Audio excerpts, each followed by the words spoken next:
Bonjour à toutes et tous et bienvenue pour cette seconde histoire du soir. Aujourd'hui, je vais vous lire l'histoire du vagabond et du monstre.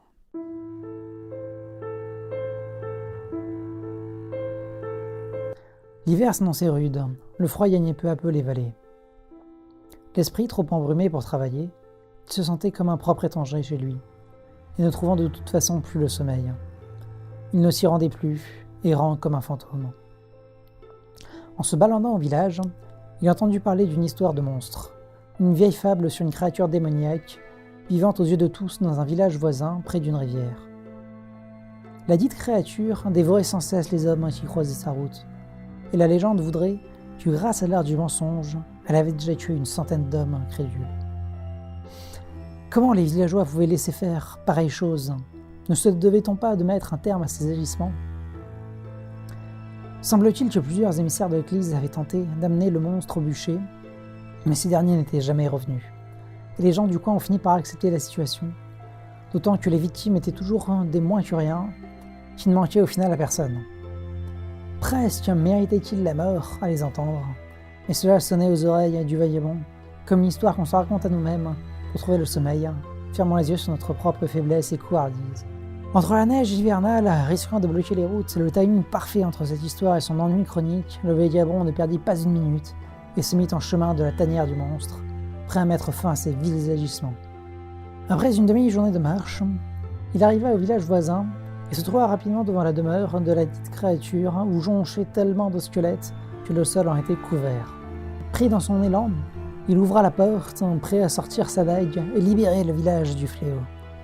À sa grande surprise, il ne trouva pas un monstre sanguinaire, au regard vitreux, mais bien une pauvre créature, d'apparence frêle, tremblotant sur sa chaise et murmurant en sanglots.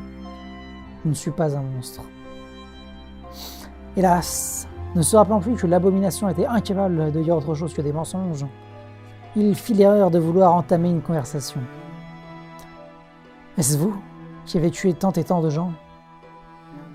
Les yeux encore humides, la boule à la gorge, elle lui répondit « Non, je ne comprends pas. Ils sont morts tout seuls.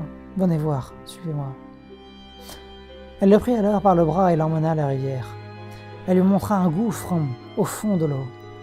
Alors que l'eau semblait peu profonde, un puits semblait rejoindre les entrailles de la terre.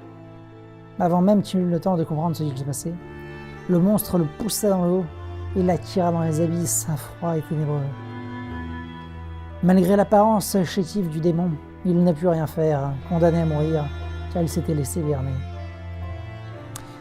Il se rappela les discussions au village, comme que le monstre n'était pas capable de dire la vérité, que tout dans sa bouche n'était que mensonge et tromperie. Usant de pouvoir de télépathie, alors que le vagabond était sur le point de rendre son dernier souffle, il lui dit alors « Je suis désolé, je fais cela malgré moi, et tu ne méritais pas de mourir. » Il comprit alors qu'il n'avait effectivement pas sa place sur Terre, que sa soif d'un monde meilleur, plus juste, où la confiance était de mise, n'était pas un idylle réaliste. Quand le monde n'est que ténèbres, en être la lumière ne fait-il pas de nous le vrai monstre de ce monde? Et tant que le mal soit qualifié en tant que tel, l'espoir subsiste. Voyant l'apaisement comme dernière expression sur le visage de sa future victime, le monstre perdit toute saveur de son méfait, remonta l'homme à la surface et lui laissa la vie sauve. Les choses ne sont jamais figées, l'obscurité n'est jamais absolue. Pas tant qu'il restera une personne pour en chercher la lumière. C'était Le Vagabond et le monstre, cette deuxième histoire du soir. J'espère qu'elle vous aura plu. Si c'est le cas, n'hésitez pas à partager et à liker la vidéo et à commenter. Puis on se retrouve très bientôt pour du cinéma, que sais-je encore.